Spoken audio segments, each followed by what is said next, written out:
बिस्मिल्लाहिर्रहमानिर्रहीम, अस्सलाम वालेकुम नाज़रीन, सुबह बखैर। वेलकम टू सुनो पाकिस्तान। नई उम्मीद और नया जज्बा लिए एक बार फिर हम आपके सामने मौजूद हैं।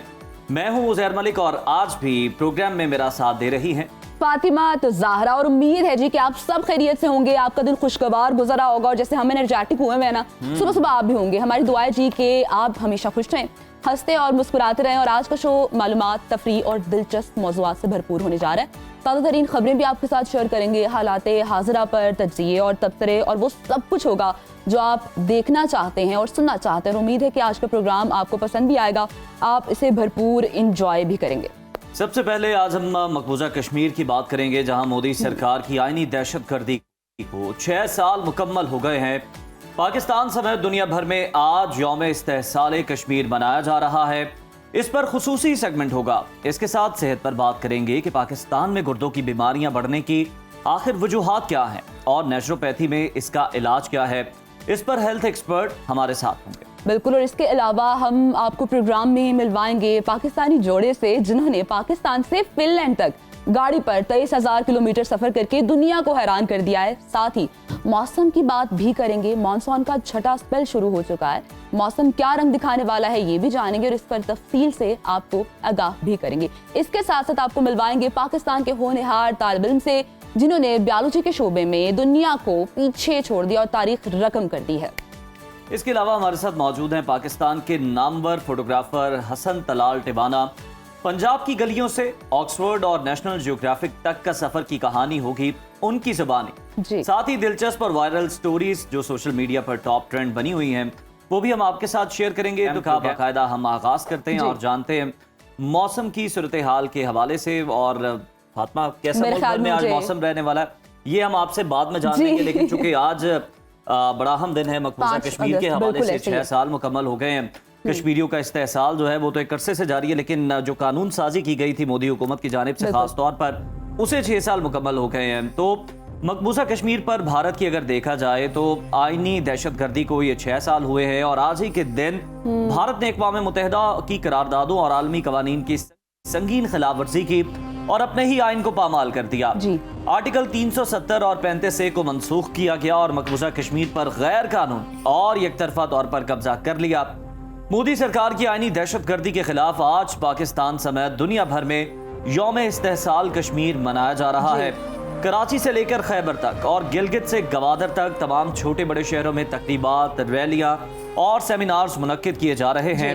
हुर्रियत कॉन्फ्रेंस की कॉल पर कश्मीरी अवाम मकबूजा वादी में यौम इस्तेहसाल को यौम स्याह के तौर पर मना रहे हैं। जी उज़ैर, और कश्मीर मीडिया सर्विस के मुताबिक मोदी सरकार के मकबूजा कश्मीर में आबादी के तनासुब तब्दील करने के लिए ओछे हथकंडे जारी हैं। 2019 से अब तक 1100 से ज्यादा इमला को नजरे आतिश कर दिया गया और 21,000 से ज्यादा कश्मीरियों को जेलों में कैद कर दिया गया।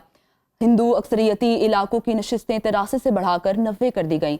50 लाख से ज्यादा हिंदुओं को कश्मीर के डोमिसाइल दे दिए गए हैं, जबकि भारतीय फौज ने मकबूजा कश्मीर में 56,000 एकड़ अराजी पर कब्जा कर लिया। और भारतीय हम देख रहे हैं कि साम्राज्य में जुल्म के खिलाफ कश्मीरी अवाम हिम्मत और बहादुरी का निशाना बने हुए हैं। उनके इरादे अजीम हैं।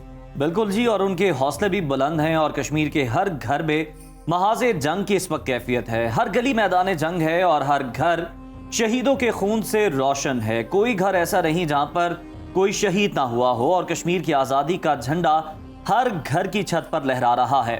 पाकिस्तान भी हर मौके पर मकबूजा कश्मीर में भारतीय मसालिम के खिलाफ भरपूर आवाज उठा रहा है।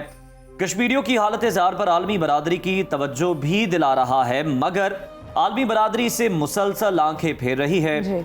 यौम इस्तेहसाल के मुताबिक सियासी और अस्करी क़यादत ने अगर हम देखा जाए तो उनकी जानिब से इस दिन की मुनासबत से खुसूसी पैगाम जारी किए गए हैं।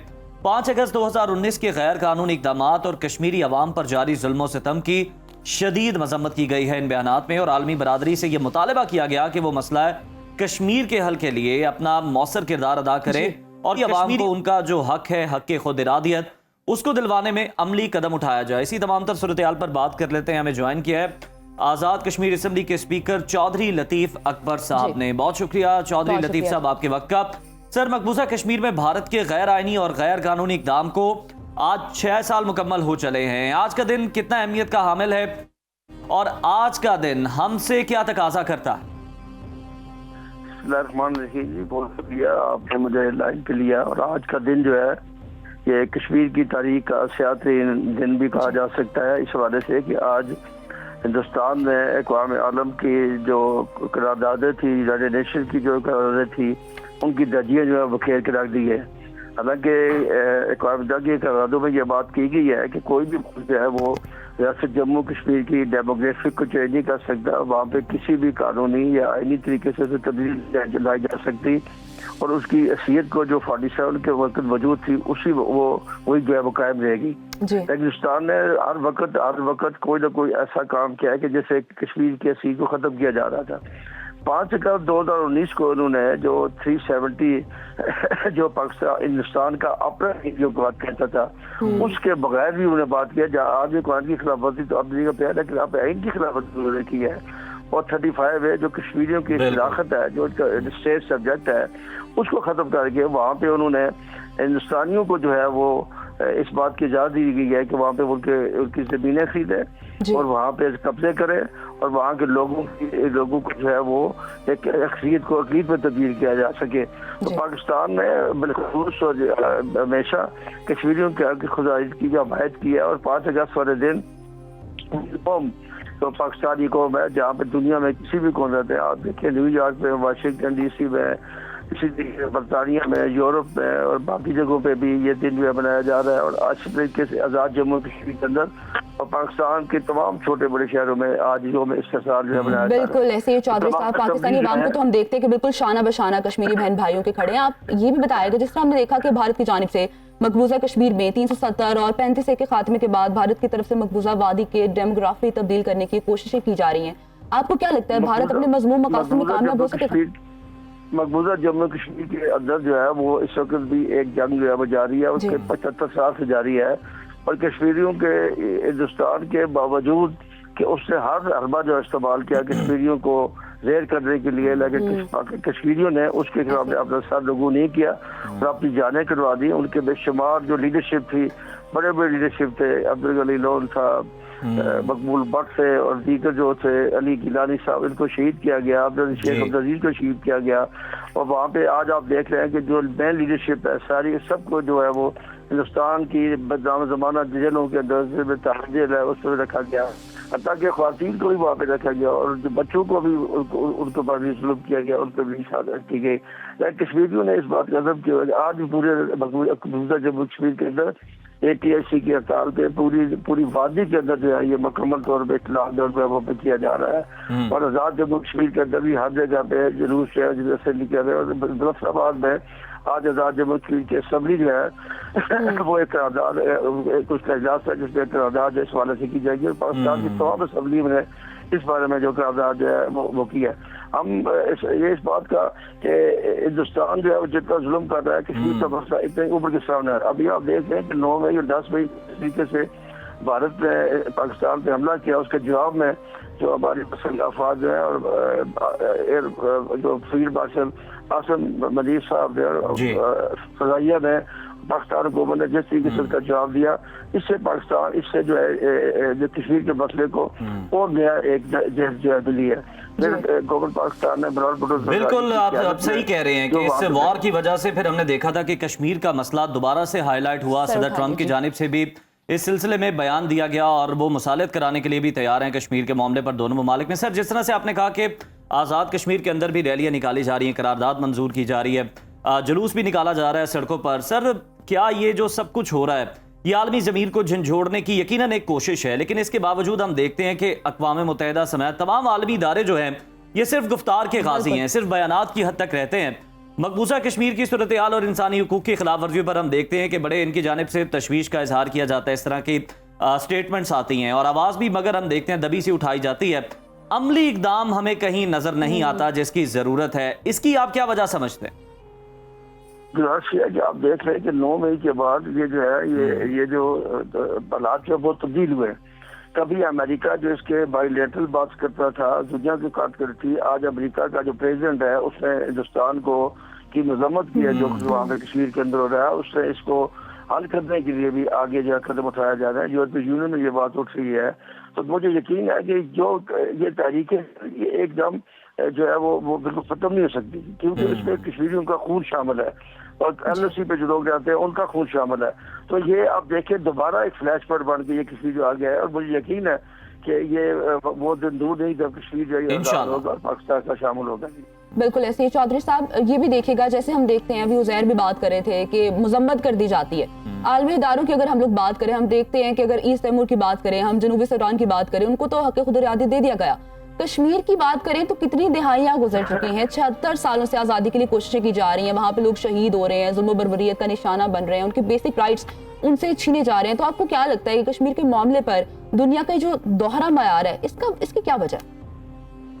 बुनियादी वजह ये थी कि एक जो माशी जो है ना जी, ये वो समझते थे कि हिंदुस्तान हमारे लिए एक माशी जो है वहाँ पे, और हम अपनी मंडियाँ, हिंदुस्तान बड़ा मुल्क है, वहाँ में तलाश कर सकते हैं। लेकिन अभी आपने देखा कि अमेरिका ने जो स्टेप्स उठाए हैं वो हिंदुस्तान के खिलाफ जो उठाए हैं, और उनको जो है वो उसको इस बात को रद्द कर दिया है जी कि हिंदुस्तान जो बहुत बड़ी मंडी है।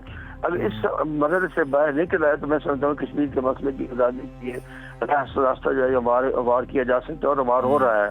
और मुझे यकीन है ये तारीख में बड़ी बात नहीं होती, लेकिन मैं आपको बता दूं कि जो वक्त आने वाला है वो कश्मीरियों की आजादी का दिन जो है वो इंशाअल्लाह करीब है। और जिस के साथ पूरी पाकिस्तानी कौम इस वक्त कश्मीर के साथ खड़ी है, पूरी आजाद कश्मीर के लोग उसके साथ मजबूत कश्मीर के अंदर और बैरून दुनिया में जो कश्मीरियों के साथ जो लोग खड़े हैं, वो यकीन है कि ये जो आलमी ज़मीर है ये एक दिन जाएगा। अगर बिल्कुल हम उम्मीद यही करते हैं कि सोया हुआ आलमी ज़मीर एक दिन जाग जाएगा। लेकिन चौधरी साहब, अगर हम जरा हकीकत पसंदाना तबसरा करें और हकीकत की निगाह से देखें तो ये जो आलमी इदारे हैं इनसे तो हम उम्मीद बाद में लगाएं, पहले जो मुस्लिम ममालिक है, मुस्लिम उम्मा है, उनके इत्तेहाद की कितनी ज़रूरत है? आप नहीं समझते कि अगर कश्मीर के मामले पर तमाम मुस्लिम उम्मा, तमाम मुस्लिम ममालिक जो हैं ये अपना मौसर किरदार अदा करते तो आज फ़लस्तीन में इस तरह की सूरत हाल पैदा ना होती, इसराइल को भी पहले सबक मिल गया होता? बिल्कुल आपने बात दुरुस्त की है जी। OIC के जो ममालिक हैं वो बिल्कुल खामोश बैठे हुए हैं, उनका कोई रोल ही नहीं है। उन्होंने अपने किरदार को दुनिया खत्म करके रख दिया। मैं ऑनेस्टली आपको बता रहा हूँ मुझे पिछले हफ्ते में OIC के सेक्रेटरी का एक स्पेशल वे मिला, तो मैंने उसकी कहा आप एक काम कर दें तो हिंदुस्तान जो है घुटने टेक मजबूर हो जाएगा, आपको कोई जंग करने की जरूरत नहीं होगी। कहने का क्या बात है?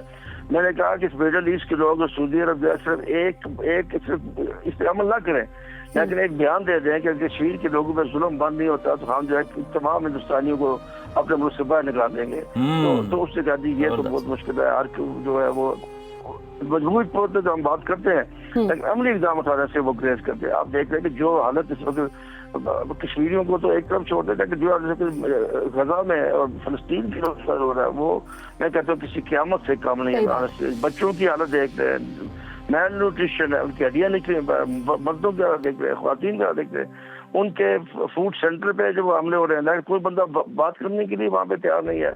ये बड़ी अनफॉर्चुनेट बात है कि ये अगर एक पूरी मुस्लिम उम्मा अगर इकट्ठी हो जाए तो मैं नहीं समझता कि कोई भी बड़ा मुल्क जो है वो इस तरीके से। सही बात है, मुस्लिम उम्मा को यूनाइट करने की इस वक्त जरूरत हुई है, और गजा में तो वाकई में इंतहाई जुल्म हो रहा है, बच्चों के सीने में सरों में गोलियां मारी जा रही हैं, तो उसकी तो जितनी भी मजम्मत की जाए कम है। चौधरी साहब ये भी कहिएगा, हम जब पाकिस्तानी अवाम की बात करते हैं, हम अगर सियासी महाज पर भी बात करें तो सियासी तौर पर भी हमेशा आवाज उठाई गई है कश्मीर के हक में, लेकिन कश्मीर का मसला अगर हम मुकदमा इसका लेकर आलमी फॉर्म्स पर जाएं तो कौन सा वो मजबूत अंदाज होना चाहिए जिसमें अगर हम पेश करें तो कोई एक प्रैक्टिकल हिकमत अमली भी ली जा सकती है उनकी जानिब से? पाकिस्तान तो अपनी तरफ से भरपूर कोशिश कर रहा है, जो भी पुरअमन तरीके से हर फोरम पे OIC का फोरम हो या दीगर जो भी आप देखें, अब दीगर जो ममालिक हैं, पहले तो कोई कश्मीर का नाम नहीं लेता था, अब दीगर ममालिक भी, ईरान हो गया, दीगर जो ममालिक, चाइना जो है, और इसी तरीके से दीगर जो ममालिक जो है वो भी अब कश्मीर के बारे में बात करते जा रहे हैं। अब बरतानिया ने भी आवाज वहाँ पे उनकी पार्लियामेंट उठ रही है। इसी तरीके से अमेरिका के अंदर भी, नॉर्थ अमेरिका में भी ये बात जो आगे आ रही है। तो पाकिस्तान वो वाहिद मुल्क है जिसने हमेशा कश्मीर का खुदा की हमायत की है, और पाकिस्तान ने, और ये सिर्फ चुप के नहीं की बल्कि ओपन तरीके से जो भी जायज तरीका हो सकता है, पुरअमन तरीका हो सकता है, उसके बात किया। लेकिन मैं समझता हूँ कि हिंदुस्तान को इसका होश के दाखिल रहना चाहिए, क्योंकि कोई भी जंग जो है किसी मसले का हल नहीं होता। आपने देखा 11 साल तक सऊदी अरब में और अफगानिस्तान में रूस का कब्जा रहा, अमेरिका का कब्जा रहा, लेकिन अल्टीमेटली उन्हें मेज पे बैठ के इस पर रिकॉर्ड करना पड़ा। अलजायर की मिसाल आपके पास मौजूद है। दुनिया में जो भी खिते हुए, हाँ अलबत्ता यह है कि मुसलमानों के लिए डिफरेंट क्राइटेरिया है, दीगर लोगों के लिए डिफरेंट क्राइटेरिया है। आप देख रहे हैं कि चौधरी साहब ये भी कहिएगा, जैसे हमने देखा है कि ट्रंप खासे एक्टिव दिखाई दिए हमें पाकिस्तान और भारत कशीदगी के बाद, और उन्होंने ये कहा भी कि मसला कश्मीर पर भी बात करेंगे, वो चाहते हैं मसला भी हल हो। तो आपको लगता है कि वो भी कोई इसमें अपना रोल प्ले कर सकते हैं? कि कौन? ट्रंप की बात कर रही हूँ मैं। ट्रंप का बहुत जो ट्रंप गया वो इंटरेस्टिंग लगता है मुझे कश्मीर के मसले को हल करने के लिए। उसके अगर उसकी बात तारीफ से हमें इख्तलाफ भी है कि वो जो उसकी पॉलिसी फलस्तीन के वाले से है, लेकिन अदरवाइज वो ये बात चाहता जरूर है कश्मीर दुनिया में एक अमन जो है वो कायम हो। उस अमन कायम करने के लिए उनके जहन में ये बात डेफिनेटली है कि पिछली जो जंग थी ये एक न्यूट्रल जंग में तब्दील होने जा रही थी। तो उस जंग को हवाले से वो समझते हैं कि कश्मीर का बस हाल होगा तो तब जाके अमन कायम होगा। तो अमन के हवाले से मैं समझता हूँ कि वो इस कोशिश में है कि ये कश्मीर का बस हाल हो सके, और ये पाकिस्तान के लिए कश्मीर के लिए खुशहाल बात है कि एक बड़ा मुल्क है वो इसमें इंटरेस्टेड है। Thank you sir. बिल्कुल जी, बहुत शुक्रिया चौधरी लतीफ अकबर साहब आप कीमती वक्त का, और आप इस मामले पर अपनी राय दे रहे थे और साथ सारी सूरत हाल जो है, सारा जो सिनेरियो है उसको एनालाइज भी कर रहे थे, तज्जिया भी इस पर दे रहे थे। और बिल्कुल यौम इस्तेसाल कश्मीर का दिन जो है यो आज मनाया जा रहा है, यौम स्याह के तौर पर इसे मनाया जा रहा है। इसका मकसद यही है कि एक दिन जो है मकबूजा वादी के अंदर जो इस्तेसाल हो रहा है मजलूम कश्मीरियों का, निहत्ते कश्मीरियों का, भारत की जानिब से ये सिलसिला कभी ना कभी कहीं ना कहीं रुके और आलमी बरादरी और OIC और दीगर इस्लामी ममालिक आगे बढ़कर भारत का जबर का जुल्म का हाथ रोकेंगे। नाजरीन, यौम इस्तेसाल कश्मीर के मौके पर ISPR ने कश्मीरियों से इजहार यकजहती के लिए नया नगमा इंसानों के जहां में जारी किया है, जो कि कश्मीरियों की जिद्दोजहद आज़ादी और भारतीय मजालिम के खिलाफ एक गूंजदार पैगाम। बिल्कुल उज़ैर, और नगमे में कश्मीरियों को उनका हक दिलाने के लिए पाकिस्तान के गैर मुतसलसल अज़्म और भारतीय रियासती जुल्म के खिलाफ आवाज़ बुलंद करने का इंदिया दिया गया है। वेलकम बैक जी। प्रोग्राम में आगे बढ़ेंगे और बात करेंगे सेहत की। तो गुर्दे हमारे जिस्म का वो अहम हिस्सा हैं जो एक मुकम्मल फिल्टरिंग सिस्टम की हैसियत रखते हैं। यही गुर्दे इंसानी जिस्म से फासिद मादों, जहरीले केमिकल्स और इजाफी पानी को खारिज करते हैं, और इनके बगैर इंसानी जिंदगी का तस्वुर भी मुमकिन नहीं है। मगर बदकिस्मती से दुनिया में हर 10 में से एक शख्स ऐसा है जिसे गुर्दों की कोई ना कोई बीमारी तो जरूर होती है। मजमूई तौर पर दुनिया भर में 30 करोड़ से ज्यादा अफराद गुर्दे की बीमारियों से मुतासर हैं, जो कि काफी हद तक अलार्मिंग है। बिल्कुल जी, और पाकिस्तान की अगर हम सूरत हाल देखें तो यहाँ पर मामला और भी खराब हैं, तशवीशनाक है सूरत हाल, क्योंकि यहाँ तकरीबन 4 करोड़ अफराद यानी हर 40वां पाकिस्तानी इस खामोश और मोहलिक बीमारी की लपेट में है। 45 साल की उम्र के बाद खास तौर पर वो अफराद जो हाई ब्लड प्रेशर के मरीज हैं, वो रोजाना दवाएं इस्तेमाल करते हैं, उनमें से 15 से 20% के गुर्दे मुतासर हो सकते हैं। लेकिन तशवीशनाक बात यह है कि पाकिस्तान में 90% मरीजों में गुर्दे की बीमारी का इल्म उस वक्त होता है जब वो अपनी आखिरी स्टेज पर पहुंच चुकी होती है, और इस मरहले पर इलाज की गुंजाइश निहायत महदूद रह जाती है, और अक्सर मरीज मुस्तकिल डायलिसिस या फिर ट्रांसप्लांट जैसे महंगे और पेचीदा मराहिल से गुजरते हैं। ऐसा ही है उज़ैर। और गुर्दे की अगर हम लोग बात करें तो गुर्दे मुतासर होने की वजूहात क्या हैं, वजूहात को किस तरह से सॉल्व किया जा सकता है, कैसे इनका इलाज मुमकिन है, इस पर बात करने के लिए हमारे साथ आज मौजूद हैं नेचुरोपैथी एक्सपर्ट डॉक्टर जमील साहब। बहुत बहुत शुक्रिया डॉक्टर साहब हमें ज्वाइन करने के लिए। सबसे पहले तो ये कहिएगा, पाकिस्तान में नंबर बहुत ज्यादा अलार्मिंग है, और जैसे उज़ैर भी कह रहे थे कि हम ये देखते हैं कि जब पानी सर से ऊपर गुजर जाता है ना, तब लोगों को इस चीज का इल्म भी होता है कि अच्छा जो उनके गुर्दे जो हैं वो इफेक्टेड हैं।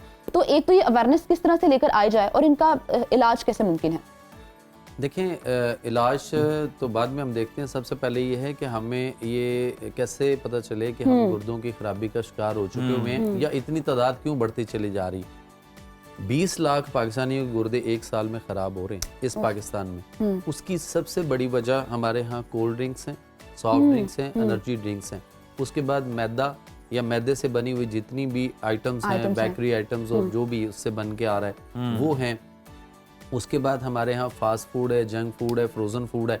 अच्छा, इससे भी बड़ा अलमिया, जो इससे बड़ा अलमिया वो ये है कि हमें किसी भी तरह की कोई प्रॉब्लम, कोई डिजीज़ हो जाती है, कोई मसला हो जाता है छोटा सा, तो जैसे आम रूटीन में सर दर्द, बुखार से लेके नज़ला ज़ुकाम, फ्लू से लेके आगे जितनी भी बड़ी बड़ी बीमारियों के हम सोचते चले जाएं, हम इसके लिए जो भी सेल्फ मेडिकेशन करते हैं या हम डॉक्टर्स के पास जाकर उससे जो मैनेजमेंट लेते हैं, जी क्योंकि हम एलोपैथिक सिस्टम में अगर देखें तो वहाँ पे सारे का सारा मैनेजमेंट है, ट्रीटमेंट है ही नहीं। तो हम मैनेजमेंट के ऊपर सारी उम्र फोकस करते हैं, यानी शुगर हो गई तो सारी उम्र दवाइयाँ खानी, एक माइंड सेट हो गया हुआ है।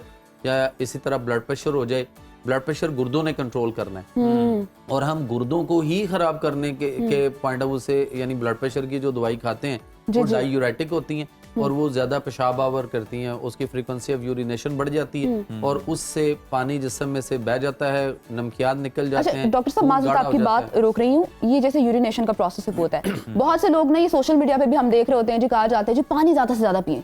लोग क्या कर रहे हैं, लोगों ने तो वो फिर पाकिस्तानी अवाम में अन्नी डाल दी, 4-4 लीटर पानी पी रहे हैं और आपके गुर्दे कितने ज्यादा, उससे भी इफेक्ट होते हैं, क्योंकि अल्टीमेटली जाहिर सी बात है प्रोसेस काम ज्यादा करना पड़ेगा। देखें, पानी अपनी जरूरत के मुताबिक लेना है। ये जो ट्रेंड आता है ना, कभी इतने गिलास पानी पी, जो सुबह सुबह उठ के 4 गिलास पानी पीना जो है वो अपने लिए नुकसानदेह है, वो गलत है। सुबह उठ के अगर पानी पीना भी हो तो आप 1 गिलास पानी गरम पानी करके जरा उसको सिप लेके चुस्कियों वाला और जमीन पे उकड़ू बैठ के जो है ना, वो जैसे हम पाकिस्तानी टॉयलेट में बैठते हैं उस तरह वाले पोजीशन में बैठकर 5 मिनट फिर पानी पीना है। अदर देन ये जो 3-3 4-4 गिलास और सारा दिन में बहुत ज्यादा पानी, और खास तौर पे शाम को जो पानी है वो हमें बिल्कुल नहीं लेना चाहिए। अच्छा। रात को ये जो हम सोते वक्त तक पानी पीते रहते हैं, हम सो गए, सारी फिल्टरिंग और सब कुछ जो है ना वो बर्डन पड़ेगा किडनी पे। किडनी को रेस्ट चाहिए या नहीं चाहिए? बिल्कुल ऐसी है। अच्छा, सबसे बड़ी बात यह है कि इंसान में 2 गुर्दे नहीं 3 गुर्दे होते हैं। अच्छा।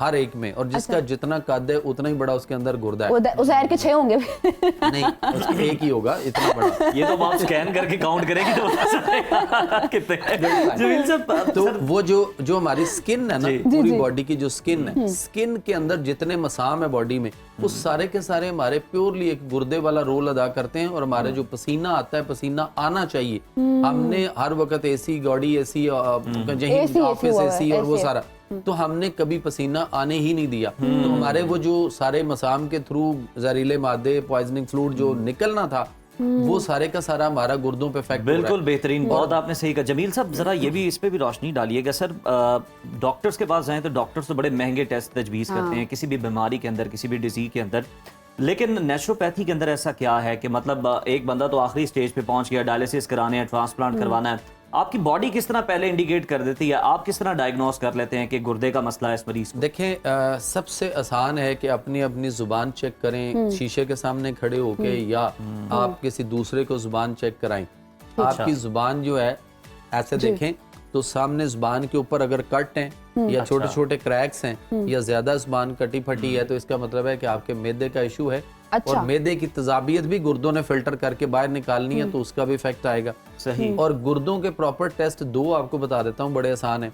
एक तो जुबान चेक करें तो जो जुबान के साइड के किनारे हैं दोनों, ये दोनों जो हैं वो बिल्कुल स्ट्रेट सीधे होने चाहिए। अगर ये इसमें जिग जैग ऐसे करके बनी हुई है, यूं करके, तो हमारे दोनों किडनी पे इफेक्ट आ रहा है। और अगर किसी एक साइड पे है तो वो एक साइड, अगर ये साइड है तो वो वाली साइड। एक तो ये चेक करना है। ठीक है। दूसरा, जिसका भी क्रिएटिनाइन 1 पॉइंट से ऊपर जाए, उसको चाहिए कि वो फौरी तौर पर अपने कोई प्रॉपर इलाज, ट्रीटमेंट की तरफ जाए, मैनेजमेंट की तरफ ना जाए, या वो ये ना सोचे कि अभी डॉक्टर ने कहा कुछ भी नहीं, अभी खैर है, चलने दो। तो 1 से 1.25, 1.25 से 1.5 पॉइंट तक क्रिएटिनाइन लोगों का है, 2-2 पॉइंट तक है, और वो कोई ट्रीटमेंट नहीं ले रहे। और वो उनसे मैं भी पूछूं ना तो वो कहते हैं डॉक्टर ने हमें कहा था जी अभी कोई जरूरत नहीं, खैर है, यानी और बिगड़ने दो, मामले को बढ़ने दो वाली बात है। दूसरा ये है कि हमें अपना यूरिन चेक करना है। अगर पेशाब आप किसी बोतल में करें तो उसमें देखें कि ऊपर झाग आ रही है। अगर उसके ऊपर झाग कुछ सेकंड, 10, 15, 20 सेकंड तक रहे तो ठीक है। अगर इससे ज्यादा टाइम झाग उसके ऊपर है तो इसका मतलब है कि आपके गुर्दे से प्रोटीन जो है वो खारिज हो रही है और आप प्रोटीनोरिया का शिकार हो रहे हैं, जो आगे चल के आपको किडनी फेलियर की तरफ लेके जाएगा। एक और आसान टेस्ट कि आप सुबह उठने से लेके रात शाम तक, यानी सुबह सूरज निकलने से लेके शाम गुरूब आफ्ताब तक, आप यूरिन अपना जो है वो किसी एक बोतल में ही जो है वो सारा पास करें। और उसकी मिकदार देखनी है कि सुबह से शाम तक आपने दिन के टाइम में आपने कितना यूरिन पास किया। और फिर शाम को यानी मगरिब से लेकर अगले दिन सुबह सूरज तुलू होने तक जो पूरी रात है, आप रात को जितनी भी दफा उठें तो वो किसी एक बोतल में आप सारा यूरिन जो है वो उसी में करते जाएं, इकट्ठा करें। तो 2 बोतल आपकी, एक डे टाइम की, एक नाइट टाइम अच्छा। की, दोनों में देखें कि आपकी पोजीशन क्या है। अगर डे में आपका पेशाब ज्यादा है, अच्छा है, और रात को आपका पेशाब जो है वो कम है, तो आपके गुर्दे ठीक हैं, काफी हद तक बेहतर अच्छा, हैं। और अगर टेस्ट आपके रात वाले टाइम में यूरिन आपका ज्यादा हुआ, तो फिर इसका मतलब है कि आपके गुर्दों में कोई ना कोई अच्छा प्रॉब्लम डॉक्टर साहब, जैसे आपने रात वाली बात की है, बहुत से लोग, मैं खुद अभी मुझे आज अवेयरनेस आ रही है इस चीज़ की कि रात को ज़्यादा पानी नहीं पीना चाहिए। अब मैं भी रात को पानी पीती हूँ तो मैं ज़्यादा पीती हूँ। इस चीज़ को कैसे हम लोग लेकर आए अपनी लाइफ में? बहुत से लोग हम ऐसे भी देखते हैं जो कि उनकी लाइफ इतनी फास्ट है कि वो फास्ट फूड भी खा रहे हैं, और वो फिर लोग प्यास भी फ्रोजन आपको फूड भी लगती है खा रहे बहुत ज्यादा हैं, उसके बाद। डेफिनेटली फ्रोजन फूड की तरफ भी वो जा रहे हैं, जो सारी बातें आपको किडनी की तरफ, फेलियर की तरफ लेके जाती एक्चुअली हैं। होता है कि उसमें एसिडिटी, तजाबियत का अंसर बढ़ जाता है, एसिड बढ़ता है, तजाबियत बढ़ती है मैदे से, तो वो गर्मी खुश्की का एलिमेंट है। जब गर्मी खुश्की बढ़ेगी तो आपको प्यास भी लगेगी और आपकी जुबान भी खुश्क होगी। एक तो ऐसे काम छोड़े हम। ठीक है। दूसरी बात यह है कि पानी को गर्म करके आप नीम गर्म जो है वो इनटेक करें तो वो आपके लिए फायदेमंद होगा। और दिन में ज्यादा पिए, रात को और कम ये आपकी करें। बात ठीक है, ठंडा पानी जितना भी पी लें प्यास ही नहीं बुझ रही प्यास होती नहीं है बुझ- आपकी। आप रात को भी गर्म करके पानी लें तो आपके लिए फायदेमंद है। अब आ जाते हैं हम डायलिसिस को देखते हैं कि इस वक्त पूरी दुनिया में बहुत ज्यादा डायलिसिस हो रहे हैं। तो 1.5 करोड़ पेशेंट रोजाना पूरी दुनिया में जो है वो मशीनों पे खून साफ करवाते हैं, और उनको ये कहा गया और माइंड सेट कर दिया गया कि उनके गुर्दे वाश हो रहे हैं। हालांकि गुर्दे वाश आज तक पूरी दुनिया में कभी भी किसी के अच्छा हुए ही नहीं है। हुए ही नहीं, कभी नहीं हुए। ये इनका सिर्फ जो है ना ब्लड वॉश होता है, बेसिकली हीमोडायलिसिस है। ये मशीन किस लिए बनी थी? ये इसलिए बनी थी ये मशीन के किसी दौर में डॉक्टर्स जो है वो चाहता था कि इनके किडनी ट्रांसप्लांट हो। अच्छा। और किडनी ट्रांसप्लांट के लिए उनको 6-8 महीने या 10 महीने दरकार होते थे, मुख्तलिफ किस्म की तैयारियों के ऊपर, जो भी मराहल एक प्रोसेस है, डोनर लेना, क्रॉस मैचिंग, टेस्ट वैस, ये वो सारा। उस दौरान जो किडनी के पेशेंट्स थे मोस्टली जो है वो एक्सपायर हो जाते थे, या बहुत ज्यादा क्रिटिकल कंडीशन पे चले जाते थे। तो जिनकी डेथ हो जाती थी, डॉक्टर ने सोचा कि इनके लिए कोई ऐसा हो कि ये किसी तरीके से थोड़ा सा और अगर बच जाते तो शायद हम ट्रांसप्लांट कराते या तो कर लेते, जान तो बच ये जाती। 2-4 साल और जिंदा रह जाते। तो उन्होंने उसके लिए सोचा कि इनके जो ब्लड के अंदर पॉइजन है इसको किसी तरीके से जो है ना फिल्टर किया जाए। उसके लिए एक मशीन का सोचा गया, एक मशीन बन गई और उससे आपका खून जो है वो साफ होने लग गया फॉर द टाइम बीइंग कि उनको थोड़ा सा लैंगर ऑन कर लिया जाए। लेकिन वही मशीन बाद में आज जो है वो पूरी दुनिया पे इस कदर छा गई कि वो एक बिजनेस ट्रेंड आ गया और उसके ऊपर एक बिजनेस हो रहा है। वो ट्रीटमेंट तो है ही नहीं। अगर आप डायलिसिस करवा रहे हैं तो आप डायलिसिस नहीं, आप खून साफ करवा रहे हैं, तो उसके साथ साथ आप अपने गुर्दों का इलाज भी करें। अब वो इलाज कर नहीं रहे और मशीन के ऊपर खून साफ करा के समझ रहे हैं कि बिल्कुल शायद ये मरीज जो है ना उसको कोल्लू का बात बैल बनाया, बेचारा शिफायाब होता ही नहीं, वो वहीं से चक्कर काटता रहता है। बहुत शुक्रिया जमील साहब आपके कीमती वक्त, बिल्कुल, और इतनी बड़े information बेहतरीन और हासिल की है। खूबसूरत तरीके से आपने हमें बताया कि ये गुर्दों की बीमारी है क्या और इससे किस तरह से हम जो है वो बच सकते हैं, किस तरह से महफूज रह सकते हैं, क्या इकदाम हैं जो किए जा सकते हैं, और किस तरह बगैर महंगे टेस्ट करवाए आप खुद से ये जज कर सकते हैं, एनालाइज कर सकते हैं कि आपके गुर्दे सही काम कर भी रहे हैं या नहीं। बिल्कुल जी, एक छोटी सी ब्रेक लेते हैं, वापस आएंगे तो मजीद इन्फॉर्मेशन आपके साथ शेयर करेंगे। आपने कहीं नहीं जाना, देखते रहें सुनो Pakistan. Welcome back after the break नाजरीन, और अब जान लेते हैं कि मुल्क भर में आज मौसम कैसा रहने वाला। मानसून का छठा स्पेल तो जारी है, तो देखते हैं कि मुल्क के किन किन इलाकों में जो बादल हैं वो बरसेंगे, कहाँ कहाँ बारिशें होने वाली हैं। तो बताइए फातिमा। बिल्कुल ज़ाहिर, मेरे ख्याल में अपनी पोजीशन पे जाती हूँ और देखने वालों को बताते हैं जी कि आज का मौसम कैसा रहेगा।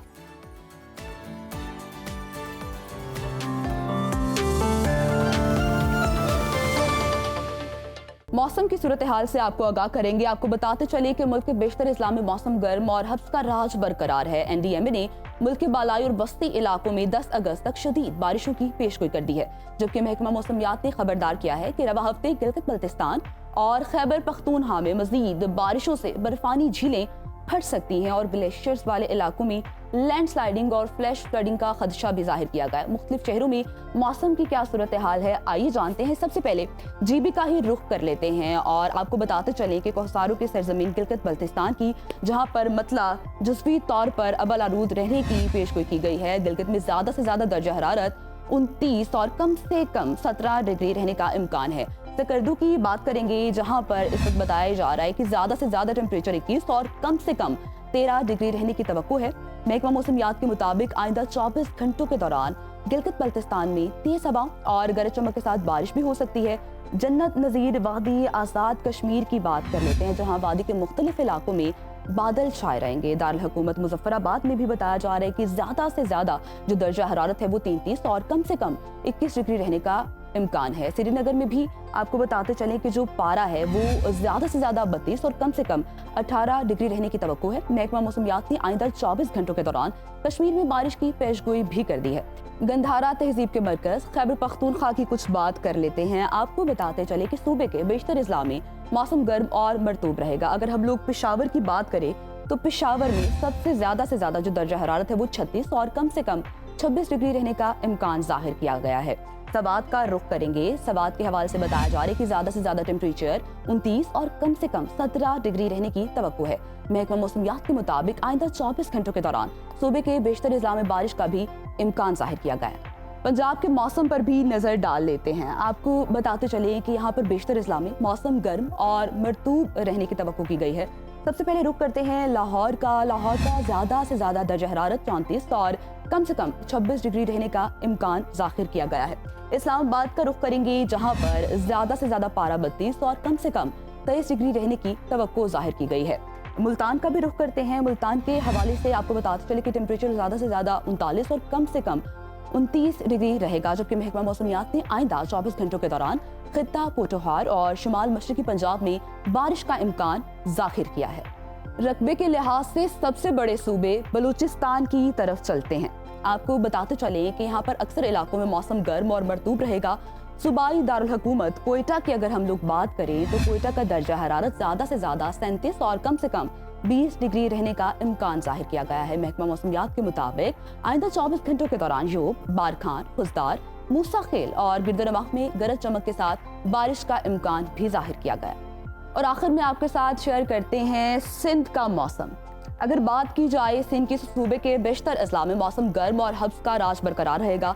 रोशनियों के शहर कराची की बात करेंगे। कराची में ज्यादा से ज्यादा टेम्परेचर 32 और कम से कम 27 डिग्री रहने का इम्कान है। जबकि अगर हम लोग हैदराबाद का रुख करें तो हैदराबाद के हवाले से यही प्रेडिक्शन की जा रही है कि ज्यादा से ज्यादा दर्जा हरारत 35 और कम से कम 27 डिग्री रहने की तवक्को है। महकमा मौसमियात ने आइंदा 24 घंटों के दौरान साहली इलाकों में मतला जज़वी अबर आलूद रहने का इम्कान जाहिर किया है।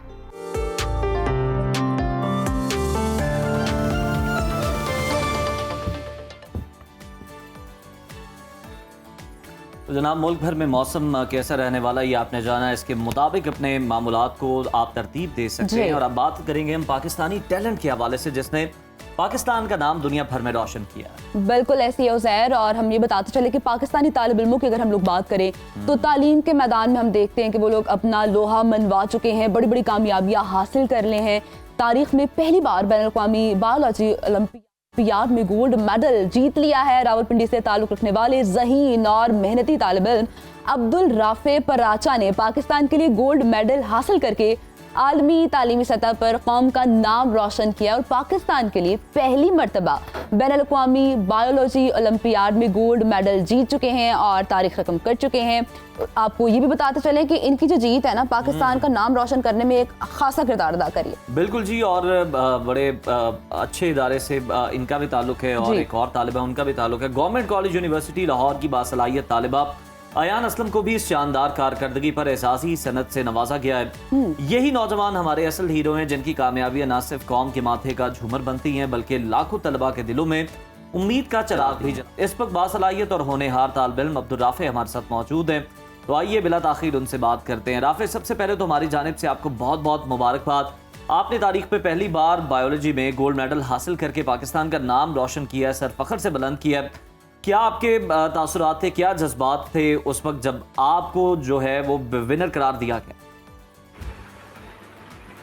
जी, सबसे पहले तो अस्सलाम वालेकुम। यकीनन आपने सवाल पूछा, देखिए वो एक बहुत ही बड़ी सी बात होती है कि पाकिस्तान को एक तो आप नुमाइंदगी करते हैं अपने मुल्क की, अपने मुल्क को आप जाकर रिप्रेजेंट करते हैं इंटरनेशनली, पूरी दुनिया में आप जाकर नुमाइंदगी करते हैं। यकीनन एक बहुत ही बड़ी बात सिर्फ यही होती है।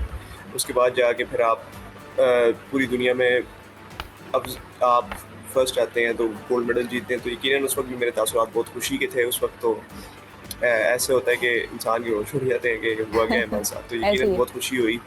तो हमें वालिदैन को भी बहुत खुशी है, पूरे ख़ानदान को खुशी है। यकीनन मेरे लिए भी, पाकिस्तान के लिए भी एक बहुत ही खुशी और फ़ख्र का मौका होगा। राफे, वंस अगेन बहुत बहुत मुबारकबाद आपको। मेरे ख्याल में ये पहला टारगेट अचीव किया है। इसके बिल्कुल बाद जी, और भी राफे जो हैं वो हम उनसे फिर भी बात करने की कोशिश करेंगे दोबारा कभी, और बिल्कुल उनकी एक बहुत बड़ी कामयाबी है और उन्हें अप्रिशिएट करना बड़ा ज़रूरी है, और हमारा तो प्लेटफॉर्म है ही इसीलिए ऐसे कि ही हम हो इस जाए। तरह के टैलेंट को हमेशा प्रमोट करें, सपोर्ट करें, अप्रिशिएट करें। ऐसे ही है। और मेरे ख्याल में प्रोग्राम में थोड़ा सा आगे बढ़ते हैं और आज बिल्कुल बढ़ा पाकिस्तानी जाए जी। फिल्म इंडस्ट्री की माया नाज अदाकारा और कामयाब हदायतकारा शमीम आरा को हमसे बिछड़े 9 साल बीत गए हैं। शमीम आरा 1950 से 70 की दहाई तक बड़े पर्दे पर राज करने वाली सफ़े अव्वल की हीरोइन रही हैं। खूबसूरत और मासूम अंदाज़ बयान से उन्हें बहुत जल्द फिल्म बीनों का पसंदीदा चेहरा बना दिया गया था, मान लिया गया था। फिल्म सहेली और कैदी ने उनके फ़नी करियर को भामे अरूज तक पहुंचाया, और ख़ास तौर पर फैज़ अहमद फैज़ की मशहूर गज़ल मुझसे पहली सी मोहब्बत मेरे महबूब ना मांग जब उन पर फिल्माई गई तो उनका नाम शोहरत की बुलंदियों पर पहुंच गया। शमीम आरा को ये एहसास भी हासिल है कि वो पाकिस्तान की पहली रंगीन फिल्म नायला की हीरोइन थी। 1970 की दिहाई में उन्होंने हिदायतकारी की तरफ रुख किया और प्ले बॉय, मिस इस्तांबुल, मुंडा बिगड़ जाए और हाथी मेरे साथी जैसी कामयाब फिल्में बनाई। 2011 में अदालत के बायस वो कोमा में चली गईं और तकरीबन 6 साल के तवील इलाज के बाद 2016 में लंदन में इंतकाल कर गई।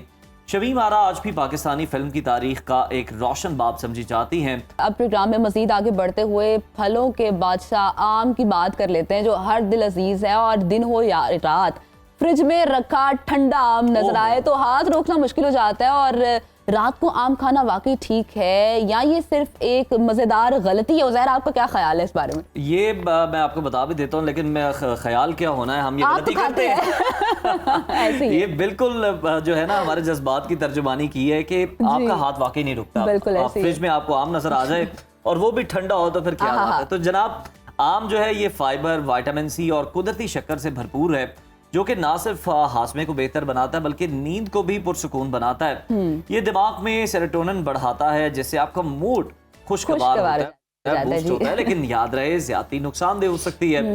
शुगर के मरीज या फिर आम के दीवाने हजरात एतदाल का दामन मत छोड़ें, और हाँ, भारी और तेल वाले खानों या फिर आइसक्रीम के साथ आम को मत खाएं, वरना नींद बेचैन और पेट खराब हो सकता है। ये तो मसला हो गया। बात वही है, पर नींद की परवाह किसे है? जब आम आता है तो देखें ना, हम आइसक्रीम के ऊपर भी उसके स्लाइस रख के खाते हैं, उसका मजा ही और होता है। लेकिन ये क्या बात हुई कि आइसक्रीम के साथ नहीं खाना? उज़ैर साहब, ये तो जरा चीटिंग है, लेकिन कोई बात है, हमने अपने व्यूवर्स को भी तो बताना है कि वो हेल्दी कैसे रहे। व्यूवर्स ने हमारी बात आम के मामले पे मान ली, वैसे कोई नहीं, ये हमें पता है। लेकिन ये भी याद रखें कि आम सेहत का दुश्मन बिल्कुल नहीं है। ये तो एक मौसमी लज्जत है, एक खुशी है। अगर सही तरीके से खाया जाए तो नुकसानदेह नहीं होता। आम खाएं, शौक से खाएं, मगर सलीके से खाएं। वही बात है कि हर एक चीज जो है ना वो एतदाल में अच्छी लगती है। किसी भी चीज की ज्यादती हो जाती है, इसलिए आपने आम खाने हैं और जरा हार्ट कंट्रोल करके आम खाने और किस वक्त खाने हैं। हम एक ब्रेक से वापस आते हैं, देखते रहिए सुनो पाकिस्तान। जी, ब्रेक के बाद प्रोग्राम में एक बार फिर से आपको खुशामदीद कहेंगे और एक अफसोसनाक खबर आपके साथ शेयर करेंगे। जी, ये खबर अफसोसनाक भी है और दिल दहला देने वाली भी है। 5 रोज पहले हमने देखा कि कराची के साहिल 2 दरिया पर पेश आने वाले अंदोखनाक वाक़े की वीडियो मंजर आम पर आ चुकी है, जिसमें एक बेबस बाप ने अपने 2 मासूम बच्चों के साथ समुंदर में छलांग लगाकर खुदकुशी की थी। ये वीडियो सोशल मीडिया पर तेजी से वायरल हो रही है और हर देखने वाले की आंख में आंसू आ रहे हैं। मनाजर इतने तकलीफदेह हैं कि दिल कांप उठता है। उज़ैर, वीडियो में बाप को अपने बच्चों समेत पानी में डूबते हुए देखा जा सकता है, जो कि बड़ा ही दिलखराश मंजर था। ऐसा मंजर है कि कोई नहीं ये देखना चाहेगा। एक बच्चा तो काफी देर तक पानी में तैरने की कोशिश करता हुआ भी नजर आया, लेकिन मौके पर मौजूद अफराद उन्हें बचाने की कोशिशें करते रहे, लेकिन ऑब्वियसली वो एक्सपर्ट नहीं थे तो नाकाम रहे। बाद रेस्क्यू एहलकारों ने बाप और बच्चों की लाशों को निकाल लिया और बताया जा रहा है कि अब तलाश किया जा रहा है कि ये जो लोग थे इनका ताल्लुक कहाँ से है। ऐसे ही और ये कौन था, इसका ताल्लुक कहाँ से है, खुदकुशी की वजूहात क्या बताई जा रही है, इस पर बात करने के लिए हमारे साथ मौजूद है हमारे नुमाइंदे आसिफ अली सैयद। आसिफ, सबसे पहले कहिएगा, खुदकुशी करने वाले शख्स की शनाख्त हो चुकी है और उनकी शनाख्त की तफसीलात क्या सामने आ रही है? रीजन क्या था इस सुसाइड का? जी बिल्कुल, औरंगज़ेब आलम इनका नाम है और औरंगी टाउन के ये रिहायशी थे। इनका बेसिकली ये स्कूल टीचर थे और ये पढ़ाते थे। इनके बहुत सारे वहाँ पर कोचिंग सेंटर भी हैं औरंगी टाउन में इनके अपने। और ऐसा नहीं है कि किसी गरीब फैमिली से इनका ताल्लुक था, अच्छी फैमिली थी। कोई माली परेशानियां भी नहीं थी, माशी भी परेशानियां नहीं थी। लेकिन इनके साथ असल में एक फैमिली प्रॉब्लम थी। इनकी जो वाइफ थी जो हैं अभी भी ज़िंदा, क्योंकि ये तो अपने बच्चों के साथ दुनिया छोड़ गए हैं। एक बच्चा अच्छा। इनका अभी बाकी है जो वालदा के पास ही है। ठीक है। इन्होंने अहलिया को कुछ अर्से कबल तलाक दे दी थी, क्योंकि इनकी अहलिया का इनके ही एक कज़न के साथ कोई अफेयर था, जिसको इन्होंने पकड़ा था बाकायदा, क्योंकि इन्होंने एक अहलिया को भी एक कोचिंग सेंटर खोल के दिया था और उस कोचिंग सेंटर में ही वो उस लड़के के साथ मुलाकातें करती थी। इन्होंने जब शक हुआ तो वहाँ CCTV कैमरे वगैरह भी लगवाए थे, जिसकी वजह से इनके हाथ सबूत भी लग गए थे और कुछ कॉल रिकॉर्डिंग्स थी। अभी गुज़िश्ता दिनों ही हमने परसों एक खबर दी थी जिसमें इनकी एक कॉल रिकॉर्डिंग एक उस कोचिंग सेंटर की टीचर के साथ सामने आई थी, जिसमें उस टीचर से, जो यकीनन छोटी उम्र की लड़की थी, उससे ये शिकवा कर रहे थे कि तुमने अगर मुझे वक्त पे बता दिया होता चीज़ें तो मैं उस वक्त इसको संभाल लेता सारे मामलात को। लेकिन उस लड़की ने भी जो है वक्त पर इनको नहीं बताया था सारा, क्योंकि वो सहूलतकारी मुबैना तौर पर उनके साथ कर रही थी। और जब स्कूल से ये चले जाते थे कोचिंग सेंटर से, तो वो लड़का फिर मुलाकात के लिए इनके पास वहाँ पर पहुँचता था। और ये काफ़ी अरसे से 7-8 महीने से ये सारे मामला चल रहे थे। जब इनको ये इस बात का इल्म हुआ तो इनका अपनी अहलिया से झगड़ा भी हुआ था, जिसके बाद इनकी अलहदगी हो गई थी। अदालत में केस चल रहा था, बच्चे अदालत ने वालदा को ही दिए हुए थे, इस वजह से इनकी मुलाकात नहीं होती थी। तो ये जिस दिन का ये वाक़या है उस दिन भी अदालत में पेशी पर गए हुए थे। अदालत में मुलाकात होती है बच्चों से। अच्छा। वहाँ ये किसी बहाने से दोनों बच्चों को लेकर वहाँ से निकले थे और उसके बाद सीधे ये दो दरिया पहुँचे। वहाँ पर पहुँच के इन्होंने पहले बच्चों को फेंका था और उसके बाद ये खुद कूद गए थे अच्छा समंदर के आसिफ, अंदर। ये बड़ा वीडियो में भी देख सकते तकलीफदेह हैं आप। वाक़या है जो जिसकी तफसीलात आप हमारे साथ शेयर कर रहे हैं। ये भी बताइएगा कि ख़ासतौर पर समंदर की अगर हम बात करें तो यहाँ पर क्या कोई लाइफ गार्ड मौजूद नहीं होते इंतजामिया की जानिब से? वहाँ पर कोई इस तरह का निज़ाम नहीं बनाया गया कि अगर कोई खुदकुशी करने की कोशिश करे तो उसको बर वक्त रोका जाए, या कोई नहाते हुए वैसे ही डूब रहा हो तो उसको बर वक्त बचाया जा सके, कीमती जानों को बचाया जा सके? जी नहीं, क्योंकि ये बदकिस्मती है हमारे मुल्क की भी कि यहाँ पर जो इतना बड़ा समंदर है कराची के अंदर, इतने सारे साहिल हैं। यहाँ पर हॉक्स बे है, मनोड़ा है, सैंड स्पिट है, जिसके अलावा ये दो दरिया है, सी व्यू है। ये इतने सारे साहिल हैं, लेकिन यहाँ पर हमने कभी नहीं देखा कि कोई गोताखोर यहाँ पर मौजूद हो जो सरकार की सतह पर होते हैं, हुकूमत की जानिब से तैनात होते हैं। अब आम लोग तो आवाज़ें तो लगा रहे थे बच्चों के लिए, लेकिन कोई तैरने वाला जाहिर बात है नहीं है तो समंदर में। और इस वक्त समंदर बहुत रफ़ हुआ है, ये जो महीने होते हैं बहुत तेज़ होता है समंदर, पानी काफ़ी चढ़ा हुआ होता है। तो जाहिर बात है अगर कोई तैरने वाला होता तो वो तो उसके 2 कदम पे थे बच्चे, वो पानी में जाके यकीनन ऐसा ही है कि अगर कोई वहाँ पर सेफ्टी के लिए इंसान मौजूद होता तो जानें बच सकती थी, खास तौर पे बच्चों की जानें तो बच सकती थी। आसिफ, आप हमें तफसीलें लगाकर बहुत शुक्रिया। और उज़ैर, देखिए कितना ये सेंसिटिव मैटर है जिसको अगर हम लोग देखें कि बाप दिल बर्दाश्ता था, हमें ये रीजन भी समझ आता है कि आप हर्ट हो जाते हैं अगर आपको अपने स्पाउस की जान से कोई भी धोखा मिले, लेकिन इसमें बच्चों की जान नहीं लेनी चाहिए। माली मसला कोई भी नहीं था, लेकिन आप देखें कि वो जो डिटेल्स आसिफ बता रहे थे वो बड़ी अफसोसनाक है, बड़ी तकलीफ दे है।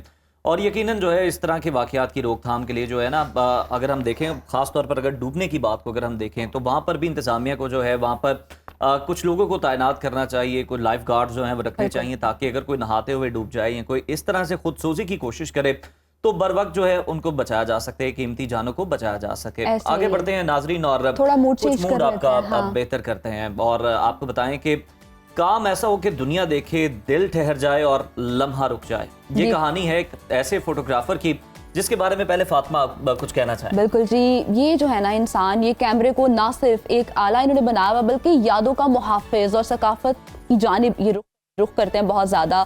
हम बात कर रहे हैं मुल्क के मारूफ फोटोग्राफर हसन टिवाना की, जिनके कैमरे की आंख ने पाकिस्तान के उन मनासिर को महफूज किया है जो वक्त की तेज़ रफ्तारी में कहीं पीछे रह गए थे। और दही पंजाब की अगर हम लोग बात करें तो खेत खलियान, मट्टी की खुशबू, शाम के साए, गन्ने की फसलों में चलते किसान और दरख्तों से पतंग उतारते बच्चे, ये सब मनासिर हसन की तस्वीर में महज अक्स नहीं बल्कि एक जीती जागती सांस लेती हुई तस्वीर और दुनिया दिखाई दे रही है। बिल्कुल फातिमा, और सरगोदा के एक छोटे से गांव से ताल्लुक रखने वाले हसन ने फोटोग्राफी की कोई बाकायदा तरबियत नहीं ली, जो कि मेरे लिए बड़ा शॉकिंग था।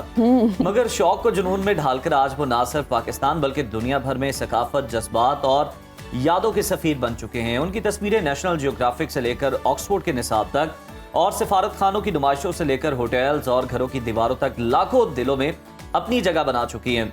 इस वक्त फोटोग्राफर हसन टिवाना हमारे साथ मौजूद हैं, उनसे पूछते हैं कि उनका इस तरह से शुरू हुआ और उनका ये काम कैसे जो है वो ये लेकर चल रहे हैं, इसके पीछे मुहर्रिकात क्या थे। हसन, आपको बहुत बहुत खुश आमदीद कहते हैं अपने प्रोग्राम में, और हमें सबसे पहले आप ये बताएं कि आपका मैं तो हैरान हूँ, आपने तरबियत भी नहीं ली, इतना ज़बरदस्त काम आप करते हैं।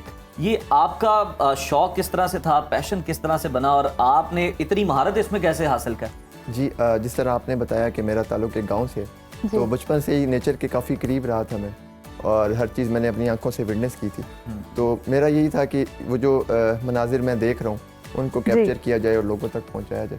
जबरदस्त। स्टार्ट में मुझे शौक था, फिर आहिस्ता आहिस्ता जब मैंने अपना काम अपलोड वगैरह करना शुरू किया तो जितनी पज़राई मिली और जितना प्यार मिला तो उस वजह से ये पज़राई वाली बात पर ही आना चाहूंगी हसन। नेशनल ज्योग्राफिक में बहुत पहले, लाइक हम 2025 की बात भी नहीं कर रहे, कई साल हो गए इस बात को भी, कि आपकी पिक्चर्स वहां पर भी गई और जिस तरह से वहां से तारीफें आपने समेटी हैं, वो एक्सपीरियंस कैसा था और कभी सोचा था?